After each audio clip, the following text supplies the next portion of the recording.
Kanina, during your concert, nagsalita ang sister mo sa mic. Mami ang sabi niya. Nakita po niya yung mommy namin sa audience. Pero di ba patay na ang parents mo? Yun ang sabi mo dati. Sino ba talaga yung lalaki niyo? Ayan na, aaminin niya. Totoo ang sinasabi ni Darling. Namalikmata lang kasi yung sister nila. Nadala lang siguro sa emosyon. Sa kanta siguro, medyo may mabigat na pinagdadaanan kasi yung bunso nilang kapatid eh. Obviously, dahil dun sa pagkamatay ng mom nila dati. Kaya, intindihin na lang natin yung bata, ha? Next question, please.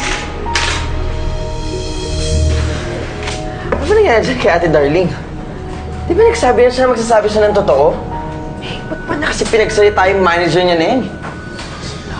Well, I guess ganun talaga kapag celebrity ka, di ba? May pangalan kang pinangangalagaan.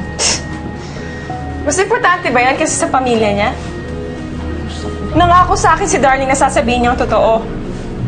Ba't hinayaan yung manager niya yung nagsalita? Nandyan na yung chance eh! Ba't di niya pa kinuha? Ba't di niya na panabi?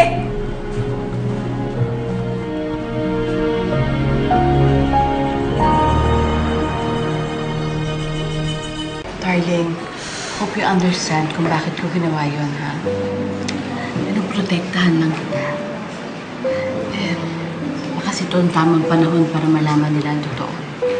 Pero Ma'am Tutsi, paano kung mabalitaan ng mami ni Darling? Pumunta siya ng concert, ibig sabihin, hanap din si Darling. Paano kung nalaman na patay na ang turing sa kanya? Diba, kay Darling na lang din mismo nanggaling na iniwan sila ng mom niya. At siguro naman, hindi na babalik yun para guluhin pa sila, diba?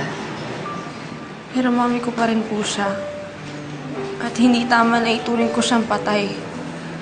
Kahit na sabihin na natin sumama siya sa ibang lalaki. Paano po kung napanood niya to? Paano kung tuluyan siya lumayo sa akin? Darling, walang ibang nakakaalam kung anong iniisip niya sa ngayon. Kaya huwag mo naman problemahin kung ano nga yun. Alam mo, mabuti pa, magpahinga ka na. Ha? Pag-usapan na lang natin to. Kevin, malito eh. Kaya nga sana walang makarinig nito, mabalitaan ng mami mo. O kahit sa mga kapatid mo. Nagkaayos na nga kami ni ate. Mag-aaway na naman kami ulit. Halika natin na kita.